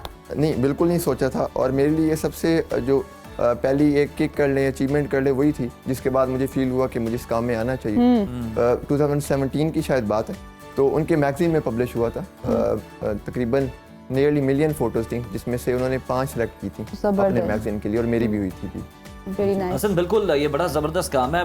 लोग शायद समझते हैं कि ये कैमरे के लेंस का कमाल है, लेकिन ये पीछे जो फोटोग्राफर होता है ना, उसका माइंडसेट होता है, उसकी सोच होती है, उसकी ऑब्जर्वेशन होती है, उसकी देखने वाली आंख होती बिल्कुल है। ऐसे ही है। तो ये सारे मनाजिर को आप अपने अंदर, जो गांव देहात के आप देखते थे, हमारी सकाफत के जो करीब हैं, किस तरह अपने अंदर समोते थे और फिर कैमरे की आंख से दुनिया को दिखाते?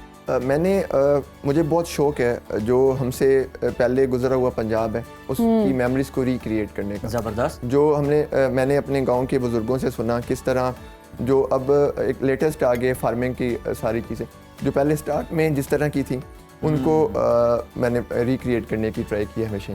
जबरदस्त है। अच्छा हसन, ये भी बताएं, नेचर से तो आप कितना ज्यादा जुड़े हैं, आपकी पिक्चर्स हमें नजर आ रहा होता है, गाँव के जो मनाजिर हैं, बच्चे जिस तरह से खेल रहे हैं और उनको आपने कैप्चर किया हुआ है। फ्यूचर में क्या आपके प्लान्स हैं कि अच्छा ये टारगेट मैंने अचीव करना है, कुछ ऐसे प्लानिंग? जी बस एक ही प्लान है, शायद नेक्स्ट ईयर इंशाल्लाह उसको करूँगा। यूरोप जाके कुछ एग्जीबिशन वगैरह करना चाहता हूँ। ठीक है, जबरदस्त। बाकी मैंने नेक्स्ट ईयर का कहा, यही ना कहते नेक्स्ट ईयर शादी का प्लान है। वो वहाँ पे भी आप झंडे गाड़ेंगे। ये आप पूछ लेती ना, सीजन का आप पूछती तो फिर बात और होती, उन्होंने साल का आपने सवाल साल का बता दी। नहीं हसन साहब, हमें जरा शाये वाये भी लग रहे हैं, लेकिन आपकी पिक्चर्स में जैसे लगता है खूब आपने रंग शंग डाले हुए हैं। हसन साहब इसलिए खामोश रहते हैं, वो कहते हैं मेरा काम बोलता है, मेरी तस्वीरें बोलती है। एक स्वैग है ना, एक जनाब कॉन्फिडेंस है उनके अंदर। अच्छा हसन साहब, ये बताएं कि किसी मंजर को जनाब आप कैमरे की आंख में कैद करने के लिए बाकायदा प्लानिंग करके जाते हैं, या वैसे ही आपने कंधे पे जनाब कैमरा उठाया होता है और जहां आपको अच्छा मंजर नजर आ जाए वहीं पे आप कैप्चर करते हैं? गांव में तो आपको चीज़ें रीड करनी पड़ती हैं, जिस तरह मैंने बुजुर्गों की तस्वीरें बनाई हुई हैं सनराइजेस पे, तो मैं अक्सर एक जगह को काफ़ी दफ़ा विजिट करता हूँ, देखता हूँ कि कौन कहाँ से किस वक्त गुजर है और एक अच्छी लाइट में कैप्चर करने की। अच्छा हसन, बुजुर्गों की आपने बात की, अगर हम गांव के एनवायरनमेंट की बात करें तो सिटी से काफी हद तक डिफरेंट होते हैं लोग, वहाँ का रहन सहन डिफरेंट होता है, और बहुत से लोग ना ये अलाउ नहीं करते क्योंकि सोशल मीडिया पे अकाउंट्स भी नहीं उनके होते।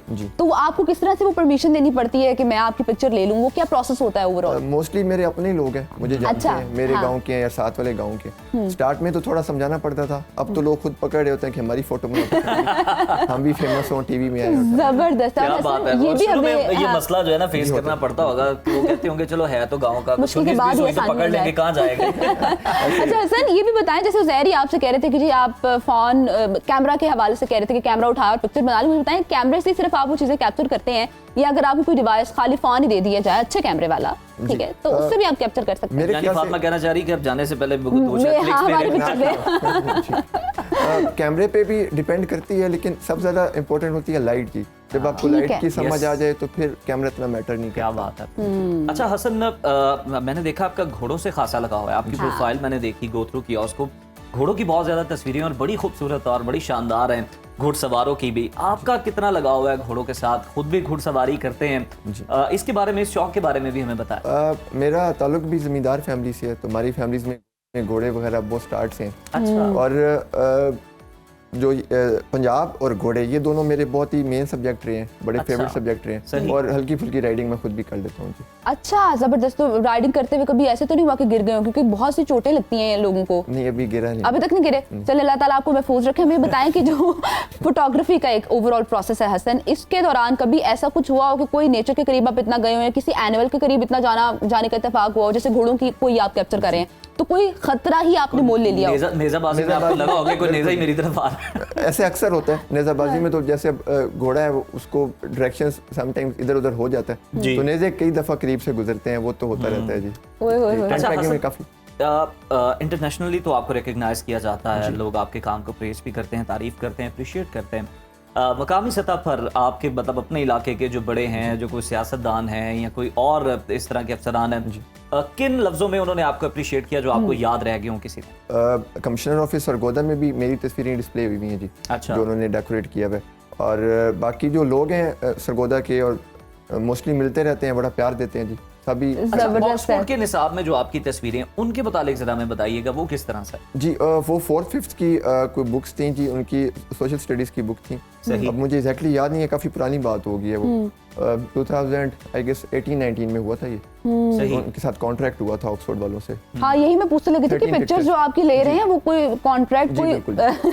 पेमेंट वगैरह प्रॉपर बिल्कुल। इजाजत लेके करते हैं ना, क्योंकि 13 देखिए जी pictures पैसा जरूरी है। बिल्कुल जी। अच्छा, ऐसे हमें ये भी बताएं कि जैसे हम कह रहे थे मुकामी सतह पे तो आपको काफी ज्यादा पसराई मिली, इंटरनेशनली भी बहुत ज्यादा आपके फैंस भी हैं। जी। अगर हम लोग बॉर्डर के उस पार जाए तो वहाँ पे बड़े बड़े फैंस हैं आपके। सोनम बिल्कुल बाजवा की भी अगर हम बात करें ना उस जो- तो उन्होंने भी इनकी पिक्चर्स लाइक की हुई हैं और पसराई उनकी जानिब से भी मिली हुई है हसन उनको। साहब क्या रह तो वो गया क्या पीछे? क्या अचीव करना है? बिल्कुल। तभी मैं पहले कह रहा था कि बस वही एक चीज़ है। वाह वाह वाह, जबरदस्त। तो वो कैसा एक्सपीरियंस था बहुत हसन? अच्छा रहा जी। उस साइड से तो मुझे काफ़ी डायरेक्टर, प्रोड्यूसर, सिंगर्स काफ़ी उनके साथ बात भी होती रहती है और फॉलो भी करते हैं मुझे इंस्टाग्राम पे। हाँ, तो क्योंकि वो पंजाब वाले भी जो है ना वो जी, इस काम को बहुत, बिल्कुल। अगर देखें तो हकीकी तौर पे वो पंजाब को जिंदा रखे हुए हैं। ऐसा ही है जी। सकाफत के बारे में जितना काम वो करते हैं ना, वो ऐसा वो कोई काफ़ी नहीं ऑन करता। करते हैं पंजाब को। बिल्कुल, और culture appreciate को। भी करते हैं। ऐसा ही है जी। अच्छा हसन, आप अपने काम के मुतालिक हमें मजीद बताइएगा कि आप बाकायदा कोई आगे आप देख रहे हैं कि कोई ट्रेनिंग्स जो हैं, कोई इंटरनेशनल वर्कशॉप जो हैं, कोई आपका फेवरेट हो सकता है फोटोग्राफर टॉप का दुनिया में, जैसे आप चाहते हैं कि इसके साथ काम करने का यार या इंस्पायर है उससे। कह देना यार मीना लाल आंदा क्या कम और निखर जाएगा मेरा, तो इस तरह की चीज। एक फोटोग्राफर है शाज जंग, वो भी इंडिया से हैं, वाइल्ड लाइफ फोटोग्राफी करते हैं। सही। उनकी फोटोग्राफी मुझे बहुत पसंद है। जिस तरह मैंने पंजाब को एक सही करके कैप्चर किया है, ऑब्जर्व करके कैप्चर किया है, इसी तरह उन्होंने वाइल्ड लाइफ को बहुत प्यारी तरह कैप्चर किया। अच्छा, और अच्छा वाइल्ड लाइफ के लिए तो आपको कई कई दिन इंतजार करना और पड़ता है। risk हम भी नेशनल बहुत है ज्योग्राफिक हम भी उसमें। देखते रहे हैं। बिल्कुल जी, बहुत उसमें वो मुश्किल एक काम शॉट के लिए बताते हैं, कई कई हफ्ते इंतजार ऐसे ही, करते ऐसे रहते ही। हैं। जी, बिल्कुल। आपके साथ भी कोई ऐसा एक्सपीरियंस हुआ है? मैंने वाइल्ड लाइफ अभी तक नहीं की जी। अभी तक नहीं अच्छा। किया वही आपने? एक प्लानिंग है? जी, प्लानिंग तो है जी। अच्छा सर, हमें ये भी बताया कि बहुत से लोग इस वक्त आपको देख रहे हैं, आपसे काफी ज्यादा इंस्पायर भी हैं, तो जो नौजवान नस्ल है उसमें कौन सी वो खूबियां होनी चाहिए? क्योंकि एक तो चीज ये है कि जी जिसके हाथ में फोन है उसके हाथ में कैमरा, हर कोई अपने आप को फोटोग्राफर समझने की गलती भी करता है। तो कौन सी वो बाउंड्रीज हैं कि जी जिनको फॉलो करना चाहिए? और सेकेंडली ये भी बताएं हमें कि कौन से वो स्किल्स हैं जो अगर आपको लगता है आप में है तो हाँ उनको पॉलिश करके आप एक बहुत अच्छा फोटोग्राफर बन सकते अगर आप नेचर लवर हैं तो ये बहुत ही हेल्दी एक्टिविटी है। मैं अक्सर कहता होता हूँ कि नए जो आने वाले लोग हैं उन्हें ये लाजमी अडॉप्ट करनी चाहिए। इसमें आप ट्रैवल भी करते हैं, ले जाते हैं, बहुत लोगों से मिलते हैं, डिफरेंट कल्चर आप एक्सप्लोर करते ऐसे ही हैं। है। तो मेरे ख्याल से तो बिल्कुल हर आने वाले को उस चीज़ में आना चाहिए। और ठीक है। आपको हर आने वाले दिन से काफ़ी लोग नए आ भी रहे हैं जी, देखा जाता है इंस्टाग्राम पे और सब पे। हाँ, तो हसन हमें ये भी जरा बता दें कि कौन सा आपका यादगार प्रोजेक्ट रहा है सबसे ज्यादा, कि ये जो पिक्चर मैंने बनाई है ना ये मैं चाहता दिल था के कि करीब है मेरे। हाँ नांगा पर्वत की एक फ़ोटो है मेरी। वो हो मिलर माउंटेन। जी बिल्कुल जी, 8-9 साल से मेरी प्रोफाइल पिक्चर भी व्हाट्सएप पे वही- 8-9 साल से इतनी अच्छा। पसंद है, बदली नहीं है। जबरदस्त। मेरी बिल्कुल फोटोग्राफी का स्टार्ट था। तो तब मैंने बनाई थी, यूनिवर्सिटी में पढ़ता था तब मैं। तो वो एक बड़ी यादगार तस्वीर है। पूरा नांगा पर्वत ब्लैक क्लाउड्स में था, सिवाय उसके समिट के ऊपर लाइट पड़ी है। तो वो एक बड़ी यादगार तस्वीर है मेरी। क्या बात है, बहुत खूबसूरत। हसन आप बहुत जबरदस्त काम कर रहे हैं और जी। इसी तरह इसको आप आगे लेकर चलते रहें। हमारी बहुत सारी बेस्ट विशेस हैं हमारे शो की, हमारे प्लेटफॉर्म की आपके जी। लिए। और नाजरीन बिल्कुल इसी तरह के लोग हैं जो कि हमारा पंजाब का सही चेहरा जो है पूरी दुनिया को दिखाते हैं, जो सकाफत है उससे रोशनास करवाते हैं और इस सिलसिले में बहुत ही अच्छा और बड़ा जबरदस्त काम। ऐसा ही है उज़ैर, मेरे ख्याल में जिस हद तक आप अपने घर के साथ जुड़े होते हैं, और घर में वो घर नहीं जिसके अंदर आप रह रहे हैं, वो एरिया, वो इलाका जिसमें आप बसते हैं, वो गली मोहल्ले है ना, उनकी बारीकियों को आप जानते हैं, उनमें अगर आपकी ऐसी मोहब्बत और ये है जो देहातों हासिल में कर ही रहे हैं और मुमकिन है, लोगों को शहरों में बता रहे हैं। अब इस तरह की जो है ना आप बात कर नहीं सकते कि कर नहीं सकते। लेकिन वाकिफ एक ना चीज उससे। मैं कहती हूँ कि आजकल ना उज़ैर अनफॉर्चुनेटली बहुत से देहात भी ऐसे हैं जो कि मिनी सिटी बन चुके हैं। लाइक आप वहाँ पर जाओ ना तो आपको सारी वहाँ पर फैसिलिटीज ऐसी मिल रही होती हैं कि आपको लगता नहीं है कि आप किसी गाँव में आए, लेकिन नेचर जो आप है ये ना, कहना चाह रही हर का डिश लगी। नहीं उनका हम डिश तो बद गया तो बहुत आगे का सफर हो गया। लेकिन हाँ, ये अच्छा है कि हसन से हमें ये भी एक सीख मिल रही है कि आप अपने गांव से मोहब्बत करें, उसको कैप्चर करें और इस तरह की चीजों को आगे और लेकर फिर ये अपने गांव मुल्क का के नाम लोग बड़े रोशन करें। नेचुरल। हसन को आप देखें ना कितना पॉजिटिव और मासूम कितनी इंसान खूबसूरती है माशाल्लाह। उसके अंदर। हाँ। आपने बहुत छेड़ा उनकी मासूमियत को लेकिन उन्होंने बड़ा अच्छा पॉजिटिवली रिस्पांस किया, तो पता चलता है कि अंदर से भी कितने खूबसूरत और प्यारे लोग हैं। तो नाज़रीन इसी के साथ अभी एक शामिल करते हैं ब्रेक के बाद जब वापस आएंगे तो एक और बेहतरीन सेगमेंट आपका मुंतज़िर है। तो जी। देखते रहिए सुनो सुनो पाकिस्तान। पाकिस्तान। वेलकम बैक नाज़रीन, प्रोग्राम के सिलसिले को आगे लेकर चलते हैं, बात करते हैं पंजाब के शहरियों के लिए एक बड़ी खुशखबरी सामने आई है। माहौलियाती आलूदगी इस वक्त न सिर्फ पाकिस्तान बल्कि दुनिया भर के लिए एक बड़ा चैलेंज बन चुकी है। खासतौर पर पंजाब में स्मॉग एक ऐसा संगीन मसला है जिसने शहरी जिंदगी को बुरी तरह मुतासिर किया है। मगर अच्छी खबर यह है कि पंजाब हुकूमत इस मसले के हल के लिए तेजी से अमली इक़दाम कर रही है और इसी सिलसिले में पंजाब हुकूमत ने ग्रीन हाउस गैसों के अखराज में कमी और माहौलियाती बेहतरी के लिए एक ज़बरदस्त स्कीम का आगाज़ कर दिया है और शहरियों को बड़ी ऑफर भी दे दी है। और जिस तरह से बहुत सारी हमें बातें सुनने को मिल रही हैं कि अगर कोई शहरी अपनी पेट्रोल से चलने वाली बाइक को इलेक्ट्रिक बाइक में तब्दील करवाएगा तो उसे 1 लाख मिलेगा। अब ये मिसकंसेप्शन है, इसमें क्लैरिटी के लिए आज हमारे साथ स्टूडियो में गेस्ट भी मौजूद होंगे, उनसे ये क्लियर करेंगे। बिल्कुल ऐसी है और इसके पस पर्दा जो वजूहात हैं उज़ैर, वो जानना भी बहुत ज्यादा जरूरी है कि मोटरसाइकिल के हवाले से जो ये ऐसी मिथ्स बनाई जा रही हैं कि जी कोई बाइक आप ले आए और उसे इलेक्ट्रिक बाइक में कन्वर्ट करवा के 1 लाख भी आपको मिलेगा, तो ये सारा क्या अमल है, इस हवाले से जानेंगे। इस पर बात करने के लिए हमारे साथ प्रोग्राम में आज मौजूद हैं ग्रीन क्रेडिट प्रोग्राम की इंचार्ज रिजवाना अंजुम साहिबा। सबसे पहले तो वेलकम करेंगे आपको प्रोग्राम में और बड़ी मजेदार हमारी अभी ब्रेक में भी गुफ्तगू हो रही थी। ये बताएगा कि ये जो एक बात चल रही है जी कि अपना बाइक ले आए और 1 लाख ले जाए और ई बाइक पे करवा लें इसको ट्रांसफर, इसमें किस हद तक सदाकत है और कितना इसमें थोड़ा झूठ की मिलावट शामिल हो गई हुई है। बाइक है उसको रेट्रोफिटिंग करके या उसको कन्वर्ट करके जो आपकी पेट्रोल बाइक है उसकी कन्वर्जन जो है वो इसका हिस्सा नहीं है। अच्छा, कन्वर्जन का तोड़ दिए बहुत सारे लोग। लेकिन नहीं, मैं इसको एक्सप्लेन करना चाहूंगी कि कन्वर्जन का मतलब ये है कि अगर आप पेट्रोल बाइक इस्तेमाल कर रहे हैं इस वक्त, पेट्रोल बाइक का मतलब ये है कि आप जो ईंधन है वो वाली उससे जलने वाला जो है मटेरियल वो इस्तेमाल कर रहे हैं। ईंधन के जलने से ग्रीन हाउस गैसेस के अखराज में बहुत ज्यादा ज्यादती वाक़या हो रही है पंजाब में, पाकिस्तान में। तो अगर आप पेट्रोल बाइक की बजाय अगर आप इलेक्ट्रिक बाइक पे खुद को कन्वर्ट करते हैं, खुद को ट्रांसफॉर्म करते हैं और आप उसका इस्तेमाल तर्क करके उसको इलेक्ट्रिक बाइक जो है उस पे आ जाते हैं, तो उस पर जो है government of Punjab CM Punjab green credit program के तहत ग्रीन क्रेडिट जो है कैश की शक्ल में शहरियों को दे रही है। जबरदस्त। रिजवाना साहिबा, जरा ये भी हमें बताएं कि ऑब्वियसली आपकी रिसर्च भी है, स्टडी भी है, जिसके बाद आपने ये कदम उठाया, ये फैसला किया। ये बताइएगा कि खासतौर पर अगर हम शहर लाहौर का डेटा ले लें तो ये जो बाइक्स हैं, ये जो रिक्शाज हैं, बड़ी गाड़ियां तो हम छोड़ ही देते हैं, ये कितना जो है वो नुकसान पहुंचा रही है माहौल को जो पेट्रोल पे चल रही हैं, जिसके बायस ये फैसला करना पड़ा पंजाब हुकूमत को। जी देखिए, इस वक्त जो अभी एक लेटेस्ट स्टडी हुई कोई 1 साल पहले की बात है, जब बहुत ज़्यादा स्मोक, पिछले साल हम स्मोक की वजह से बहुत ज़्यादा इफेक्ट कर रहे थे, तो उस वक्त एक रिसर्च स्टडी जो है वो मुख्तलिफ इदारों ने, पंजाब गवर्नमेंट के जो है उन्होंने मिलकर एक रिसर्च स्टडी की और उसके मुताबिक एक जो डाटा सामने आया वो ये था कि जो 83% पोल्यूशन है पंजाब में और जो स्मोक की वजह बन रही है लाहौर में खास करके, उसकी वजह 83% कंट्रीब्यूशन जो है वो ट्रांसपोर्ट सेक्टर का है। 83% बिग नंबर जी। तो उसके बाद फिर ट्रांसपोर्ट सेक्टर जो है इस पर इसको बेहतर करने के लिए और इन चीज़ों को ऐसी जो है चीज़ों में कन्वर्ट करने के लिए जिससे कम से कम जो है ग्रीन हाउस गैसेस के अखराज को कम से कम किया जा सके, उसकी एक जो है मूवमेंट उसमें बहुत तेजी आ गई। अल-2 के 2021 में नेशनली डिटरमाइंड कंट्रीब्यूशन NDCs, जिसमें हर मुल्क ने अपना एक हदफ मुकर्रर किया हुआ होता है कि हमने 2030 तक या और उसके बाद 2050 तक हमने ग्रीन हाउस गैसेस के अखराज में कमी लाने के लिए क्या क्या इक़दाम करने हैं। ठीक है, तो उसकी प्लानिंग है ये ओवरऑल सारी। अच्छा रिजवाना साहिबा, हमें ये भी बताएं कि ठीक है, इससे हम ग्रीन हाउस गैसेस को तो कंट्रोल करने में काफी हद तक कामयाबी होंगे, लेकिन एक चीज ये भी होती है कि आम आदमी की पॉकेट पे उसका क्या असर पड़ेगा। अगर जो लोग पेट्रोल इस्तेमाल करें वो ई बाइक्स पे ट्रांसफर होते हैं तो क्या नुकसान है, क्या फवायद है, जेब पर कितनी ये भारी पड़ सकती है या आज कन्विंस कर दें कि वो इलेक्ट्रिक पे शिफ्ट हो जाए। जी देखिए, इसमें चूंकि हमने पूरा इस पे एक रिसर्च स्टडी की, पूरा इस पे देखा कि लोग इसमें क्योंकि ये 2020-21 से ये चीज़ें स्टार्ट हो रही थी कि जी ईवीज़ पे जाएं, आप ईवीज़ करें, लेकिन लोगों ने इसकी तरफ कोई तवज्जो नहीं दी, लोग ईवीज़ पे शिफ्ट नहीं हो रहे थे और वो जो एक हमारा ग्रीन हाउस गैसेस की जो है एमिशंस में इजाफा ही हर साल देखने में ज़्यादा से ज़्यादा इजाफा देखने में सामने आ रहा था।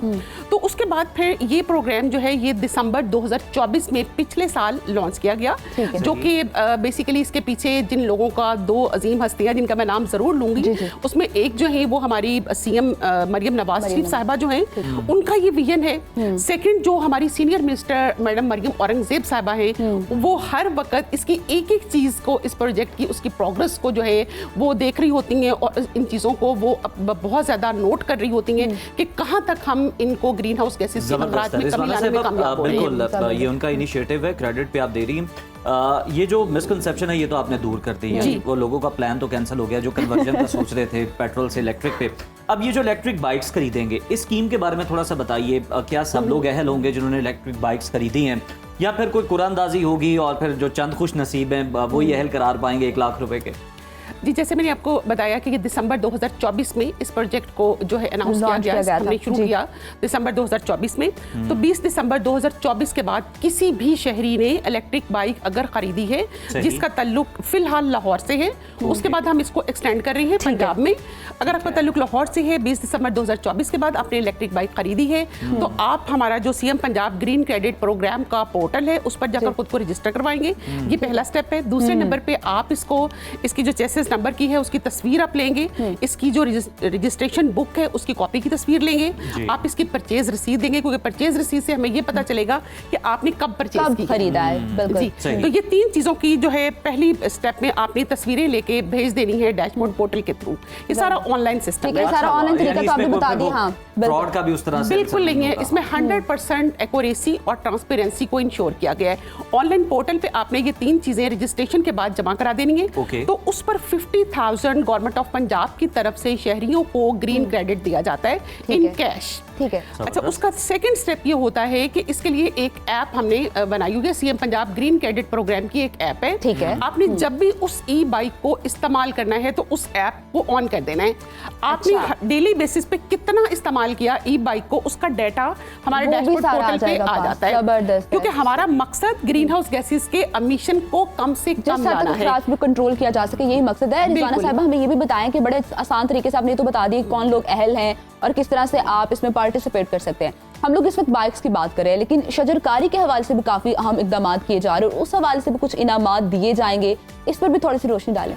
जी बिल्कुल, ये CM Punjab green credit program में कोई 35 मुख्तलिफ ऐसे क्लाइमेट एक्शंस हैं जो अगर शहरी लेते हैं। अच्छा। और इसमें कोई जो है एज ग्रुप की कोई वो नहीं है फर्क। आप किसी भी आपका उम्र से ताल्लुक है, आप किसी भी एज ग्रुप से आपका ताल्लुक है, किसी भी जेंडर से आपका ताल्लुक है, हर लिहाज से इसमें जेंडर एंड सोशल इंक्लूजन को ज्यादा से ज्यादा चीजों को पॉसिबल बनाया गया है और आप इसका हिस्सा बन सकते हैं। और इसमें 35 एक्टिविटीज में से एक एक्टिविटीज है कि आपने खुद को ईवीज पे शिफ्ट करना है, बाइसिकल चलानी है, और फिर आपने जो ज्यादा से ज्यादा आप दरख्त लगाएं, आप रूफटॉप गार्डनिंग करें, जो आपके किचन का कूड़ा है उसको इकट्ठा करके कंपोस्ट बनाएं। इन तमाम एक्टिविटीज पर जो है वो ग्रीन क्रेडिट्स हुकूमत की तरफ से दिए जा रहे हैं। बिल्कुल जी, बड़ा जबरदस्त प्रोग्राम है और बहुत सारे अच्छे इनिशिएटिव जो है पंजाब गवर्नमेंट की जानिब से लिए गए हैं और जो इस शोबे के माहिर हैं उनका इंतखाब किया गया है, इंचार्ज बनाया गया, तो ये बड़ी अप्रिशिएटेबल बात है। बहुत शुक्रिया रिजवाना साहिबा आपके वक्त का। इंशाल्लाह मजीद भी आपसे जो प्रोजेक्ट है पंजाब गवर्नमेंट के उससे मुतालिक हम जानते रहेंगे, आपको इनवाइट करते रहेंगे। तो नाज़रीन, ये था हमारा आज का प्रोग्राम, उम्मीद है आपको पसंद आया होगा। आज के लिए इजाजत दीजिए, कल दोबारा आपकी खिदमत में हाजिर होंगे, तब तक के लिए अल्लाह हाफ़िज़।